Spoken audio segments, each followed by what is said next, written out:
But yeah, we're back. And the music is going crazy right now.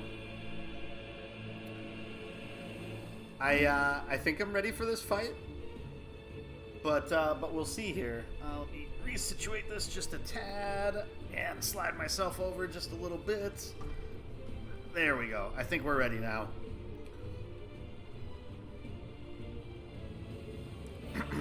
All right. Oh, ha.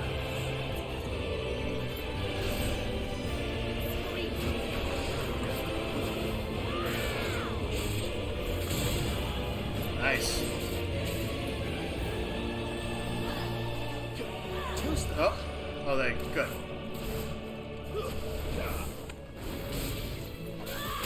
Oh, okay. Should have gotten out of that.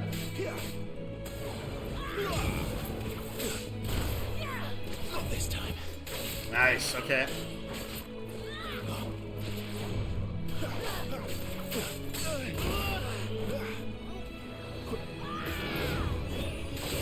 Perfect.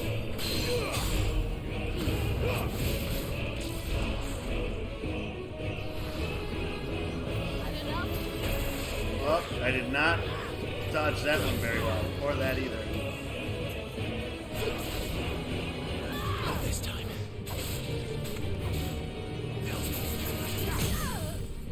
Perfect.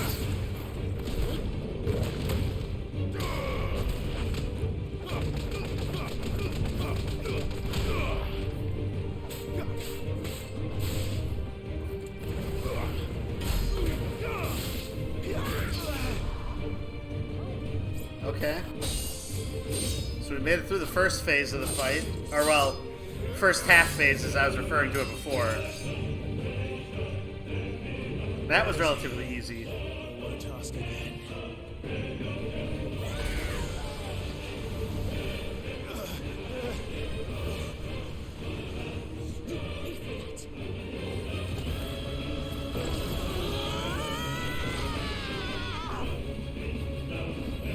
That's cool.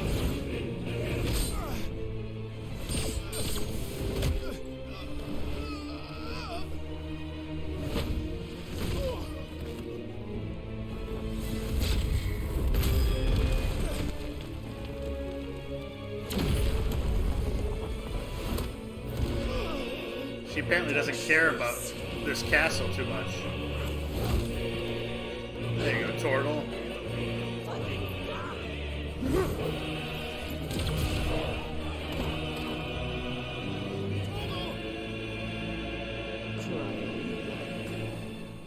There's no one to save you now.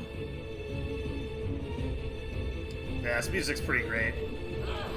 Soken, like, has outdone himself. I probably should have attacked right after that.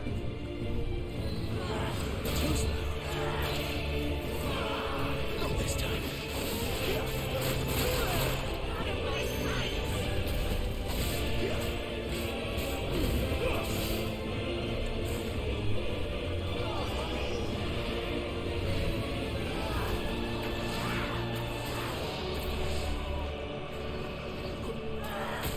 Oh, did not dodge that or that. Better already. Not this time.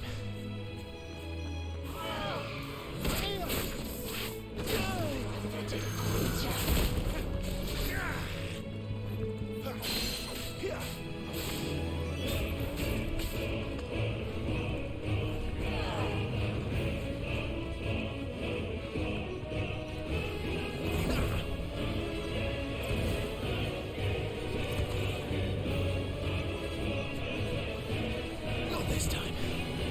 Too slow. Not this time.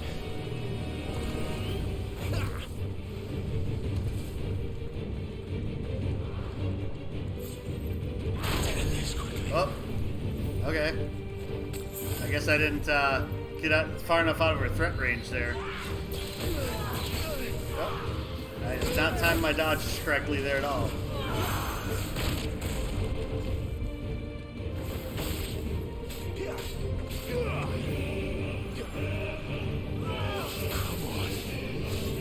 Ah. Very poor.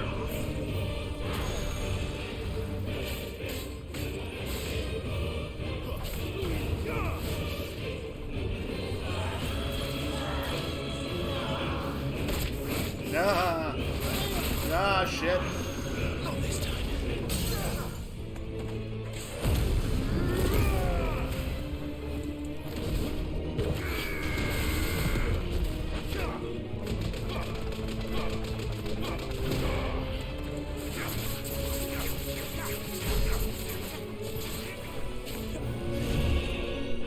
Okay. That was a pretty good stagger series. Yeah, I can jump over them. I'm just stupid. Those slashes that are coming. I also just need to time my dodges right, and it's not too bad. I'll bury you together.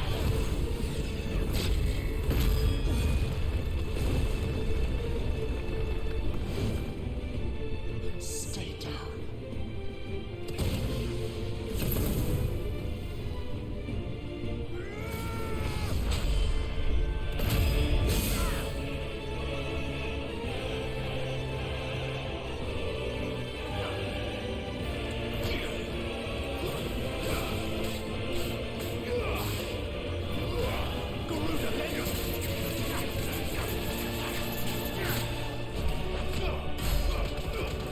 Don't touch me. You disgust me. Ah, tornado. It's a big tornado. Oh, shit.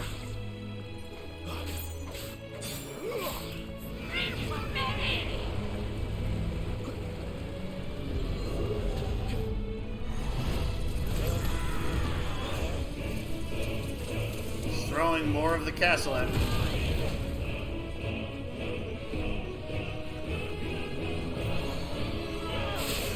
Oh, shit. Too slow.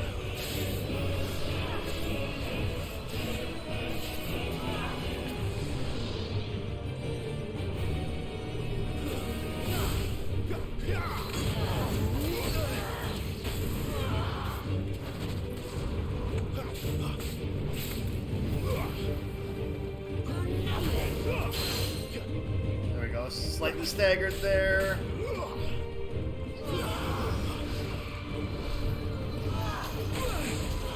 That's not a good spot for me to be in on that one. Couldn't really see what was going on. Not this time. Oh, the second part of it that I didn't dodge. All of it I didn't dodge there. Ugh.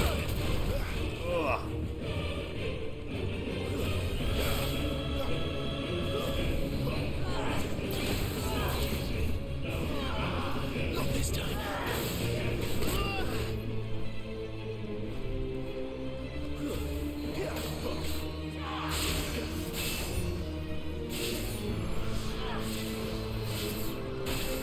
Up.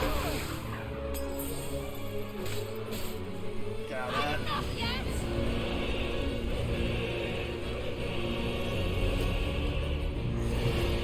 Alright, throwing more chunks of the castle at me.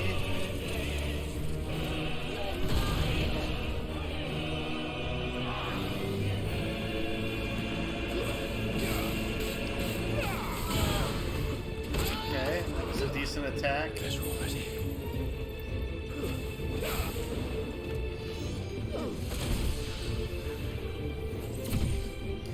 Yeah, they definitely give you a lot of time on the QTEs for the cinematic evasions and attacks.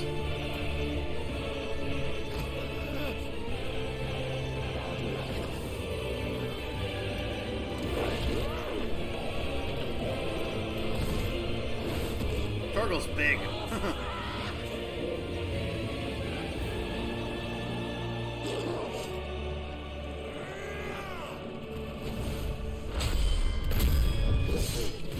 And if you hit him faster, it doesn't last as long. Holy shit.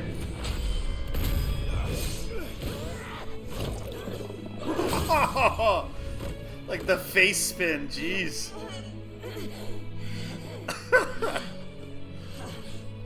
That would hurt pretty badly, even if you are a freaking, like, badass,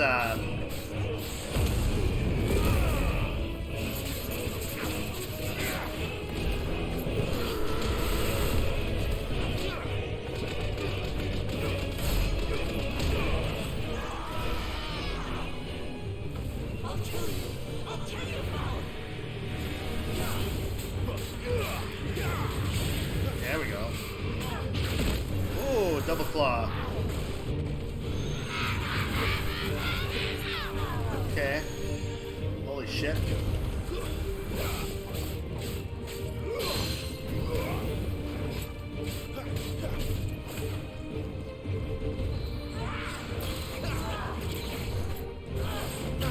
Well, I didn't knock it out of that one though.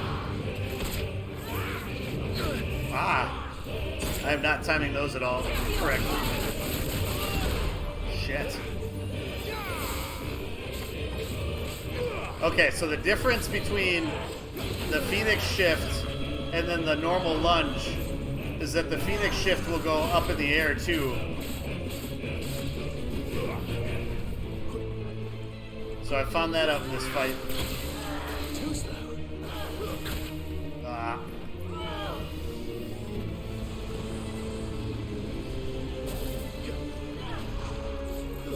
Ah.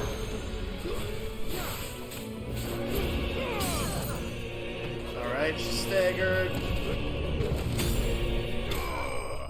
Nice.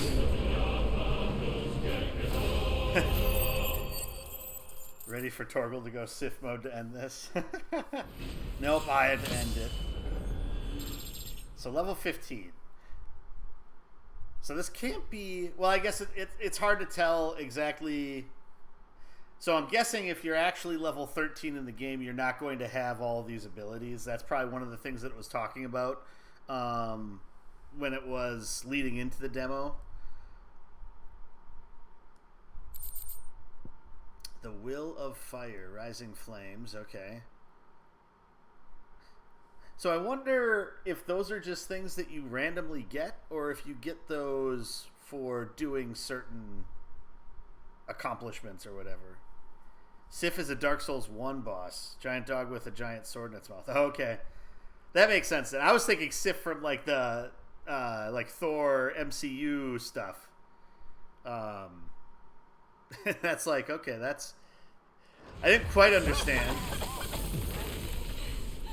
Alright, how much of this are we going to actually see You or were play? branded. How? How did you do it? How did you even survive? How? The answer is simple, Benedikta. He was fighting for something he believed in. Shut up! Why aren't you dead? We've played your games. Now tell me where he is. Who? What are you?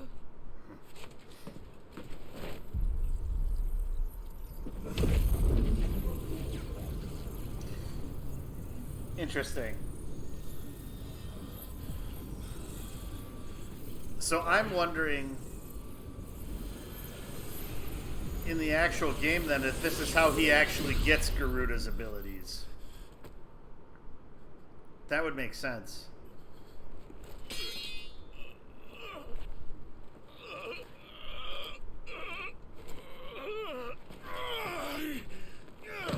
That'd make this fight a lot harder too if you don't have Garuda's or Titan's abilities.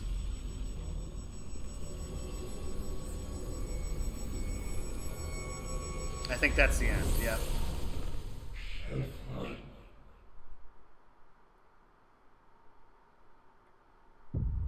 So if you watch any of the so when they did like the media tour stuff for the game, this whole fight was the first part of the thing they played for the media tour. It then went into a fight of Clive versus Garuda, and then a transformation after that for Clive fighting against Garuda, which is pretty cool. Won't go into too many details in case people are trying to avoid spoilers on things. Oh, okay. I've actually seen that before, Jim. Now that you shared that that picture, it would have been cool if Torgal would have picked up a sword in his mouth and just started going after Benedikta there. I don't know. That's super cool though. So it's overwhelming because let's load it. Let's actually load up. Of course. Well, this'll have some of the abilities then. So I'll jump into this one, and you'll see like what limits of abilities we have at this part in the demo. So this is Clive. This is the start of the game. There he is. Oh, yeah. So this is going to actually be the Morbol fight. That's where my save was at. Because I did not have a save that was before this, did I? Okay. Oh yeah, so then we can see, so yeah, all you have for Phoenix is the Phoenix Shift, so the gap closer, and then Rising Flames. All the other things are locked in the early parts of the game. And then let's do this. I want to unlock that. Oops. Actually, that wasn't what I wanted to unlock. This is what I wanted to unlock. Burning Blade was pretty cool, so I will do that as well.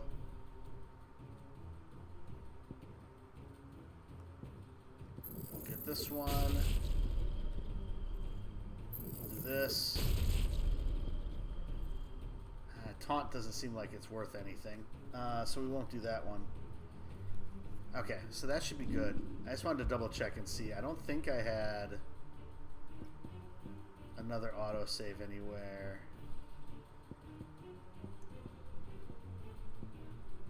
So I think this is the one I loaded, wasn't it? I think so.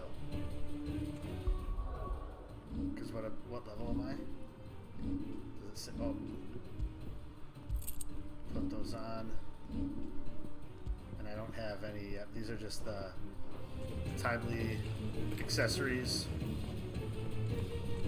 So yeah, we'll do this boss fight. You'll see the differences then in the abilities that you have at the start of the game. For reference. Spoiler here. If you don't want to see the first... I guess this is technically a boss fight. The equivalent of it. Prior to this, you just fought kind of mobs of goblins. Which I do like the fact that your first fight is against goblins in this, which is very similar to a lot of other Final Fantasies.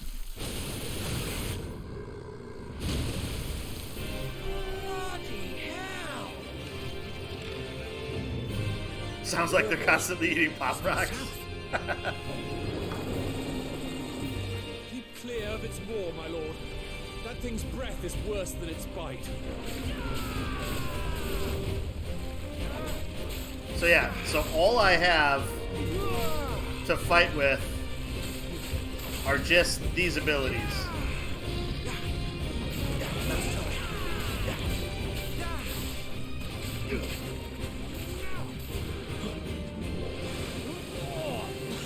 That reeks! I said stay away from its mouth! Alright, we got him partially staggered. Oh, I missed that dodge.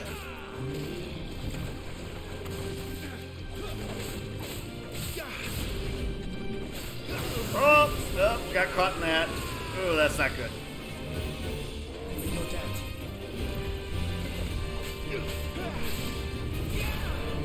Oh. Alright, we got him staggered.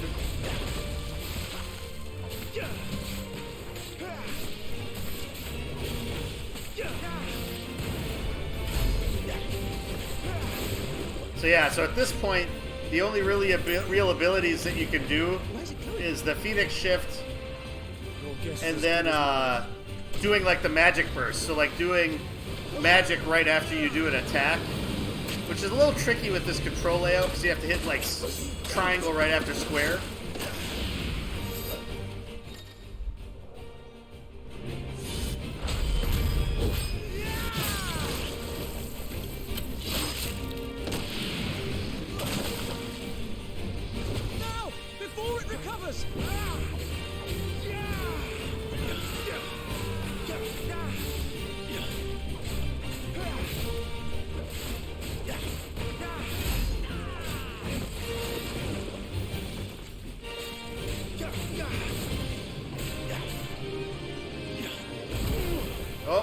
forgot about that attack.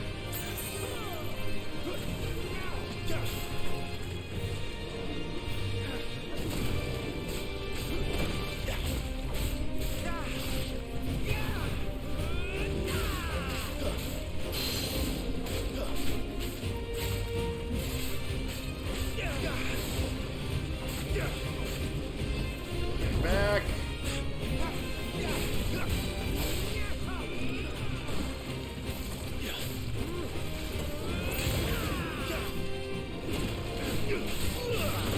Oh. I think I got caught by that one a little bit.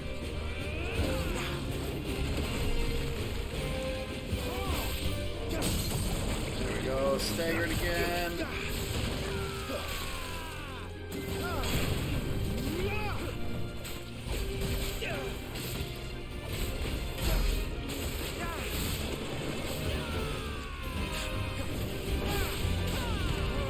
Won't be gone for long. Alright. So we got this coming again here.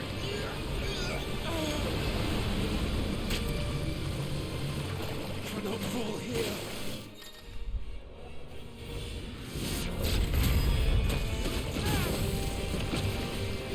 Now for the final push, my lord.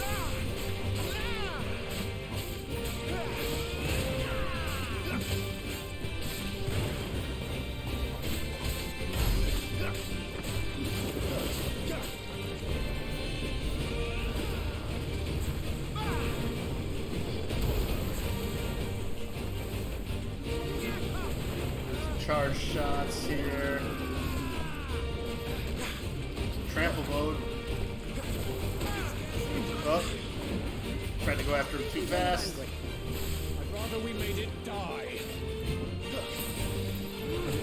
That does take a while. To light up the sword on fire.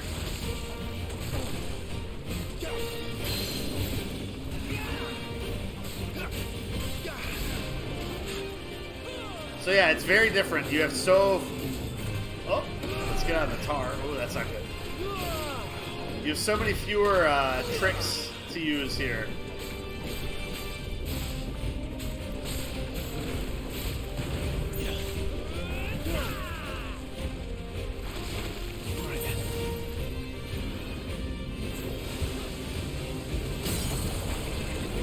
Staggered again.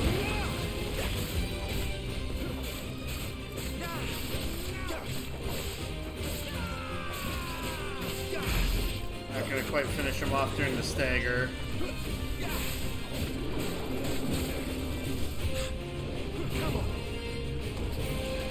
Alright, we got one more rage.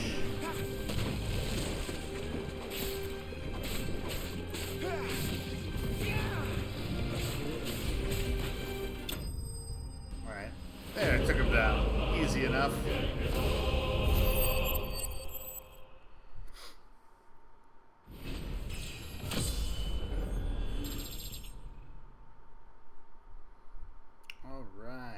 So yeah, I'm super looking forward to this. I think it's going to be pretty great. Like the attention online that it's been getting has been pretty significant. So, oh yeah, this is I guess we could do active time lore here. And so this is the idea of what it is. So it's telling me here the location that we're at. It's giving me information about the two guys that are in my party, and then the main enemies that we're fighting in this area. And so if you're in a cutscene, it'll usually give you information about either what they're talking about, or it'll give you information about the people that are involved. So it's neat, and it changes quite frequently contextually. It's been 7 years since a mainline Final Fantasy game has been released, so you'd expect it to be. Yeah, no, it's... I mean, I think the excitement around this, it's so much different than when Final Fantasy 15 came out. And I still, like, really enjoyed Final Fantasy 15. Like, don't get me wrong, it has its hang-ups. It's not the greatest game on the face of the world. By any stretch of the imagination, but I thoroughly enjoyed it. My lord. And Thanks.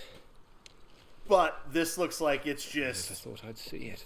so Not much just goblins next in level this area, but more from like goblins, everything too. and anything. I'll petition His Grace to send a detachment. If we don't stop them here, they'll be at our gates before long. We should get moving. We don't want to be caught out here after dark. If we set off now, we can still reach Phoenix Gate before nightfall.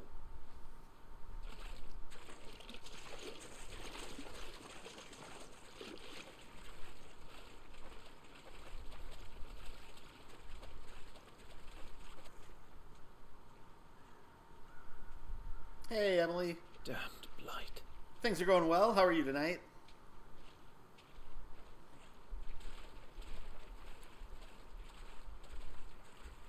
Maybe Smell, you think also part of the reason why there might be even more hype over this game is just that you see so many disappointed faces when speaking of new games? You love the Final Fantasy series? That's awesome, Emily. Yeah, I mean, Final Fantasy's been just in a... I wouldn't say it's in a bad spot, because Final Fantasy XIV has been, like, so popular. And granted, it's hard not to talk about, like, Final Fantasy XVI and the influence of so many creatives on Final Fantasy XIV working on Final Fantasy XVI, and kind of carrying that momentum forward.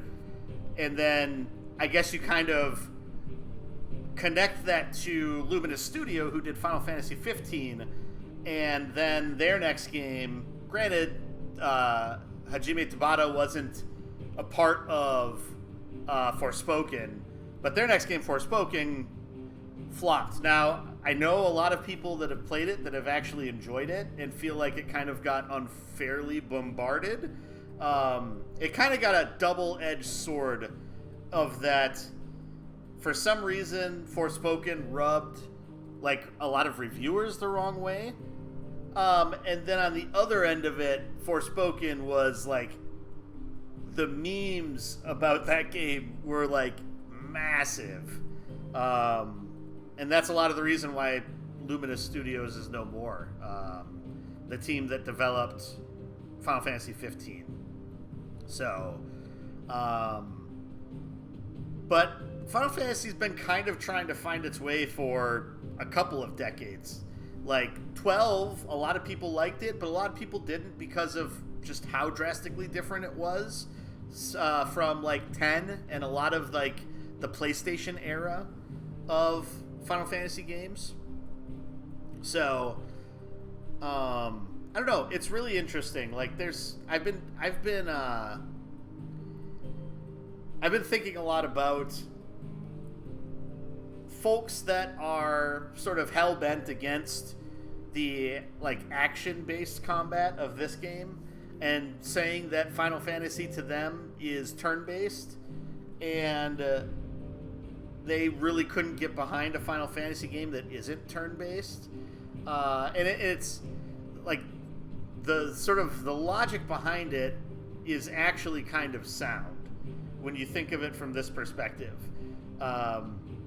Most people in the West got excited about Final Fantasy when Final Fantasy VII came out. Or they came onto the series. It was usually in that PlayStation era. If not Final Fantasy VII, it was with 8 or 9. And so 7, 8, 9, 10, all heavily turn-based. Now, 8 had sort of the like the button presses to do the extra added attack and everything like that. And so, like, that is a little bit different, but it's still all turn-based, right? And all of those games had like slightly different, or had different settings and different tones, but they kind of all had that active time battle sort of bent to it. You have another subsection of Western players that came on to Final Fantasy in the SNES era, but Final Fantasy IV, Final Fantasy VI were the only two Final Fantasy games that came out in the West on Super Nintendo. And when you look at it from that perspective, those two games very similar. Active time battle system, very story driven. And if you look at like the progression of 4 to 6 to 7, it's a lot of the same types of games, right?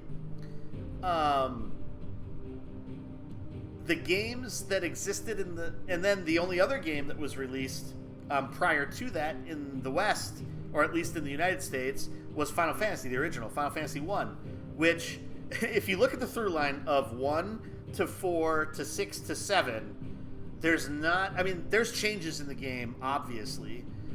There's things that evolved in the game from 1 all the way through to 7, but it's still a very similar turn-based combat system, not a lot of changes. The games that were released in Japan that didn't make it to the West until like most of the way through the PlayStation generation were Final Fantasy II, which is a very different battle system. I mean, the battle system is still turn-based battles, but the progression is wildly different. Final Fantasy III, which was the job system, the first iteration of the job system, and then Final Fantasy V, which was the kind of re-implementation and expansion of the job system. Those were the games that were very different Final Fantasies, which is why Final Fantasy, a lot of the things that they were saying in like the media build-up leading up to Final Fantasy 16 coming out, like a lot of what they've been saying is that Final Fantasy games are what those devs want to make at that time. And they're different a lot of the times because they're wanting to change things up, try new things, make a lot of different things. After Final Fantasy X, that seems to be what they did with the series. I mean, you have Final Fantasy XI, which is a mainline version of the series, but it was an MMO. The first MMO, well, one of the first MMOs that was on console. I can't remember if 11 beat Phantasy Star Online out. They came out, I think, close to each other. I could be a little wrong on that. Then 12 was a pretty different sort of style of system. 12 is still turn-based, but you have like 12 has like the Gambit system, right? It's been ages since I played 12 and I never played that much of it. And then 13, very linear, whereas like 12 was kind of like a single-player MMO. It was like kind of almost an open-world game, or at least a massive open set of open zones.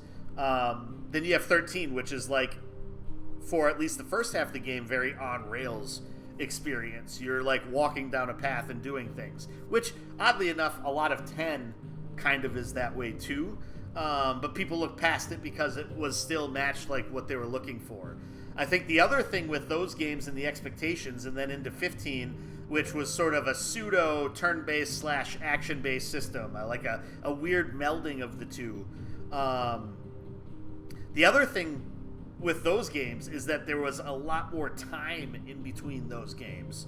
And I think that time built expectations and then led to more frustrations. I don't know. Sorry. That was quite the diatribe that I went on there. Can I? I still can't. Okay. Well, I will exit out of the game here once we get the opportunity to.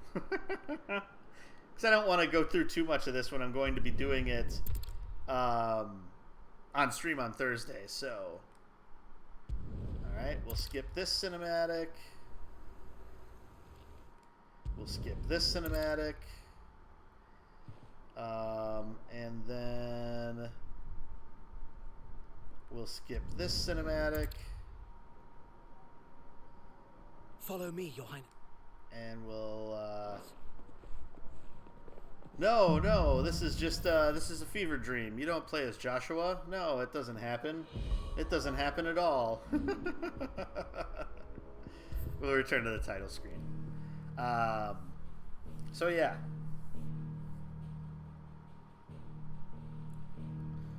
So Jim, you'd prefer one or the other, not the mix that 12, 13, 15 gave? Yeah, I can understand that. It's been so long since I've played 12 and 13 that I really need to give those games another shot. I have a feeling that I'm going to enjoy them once I do.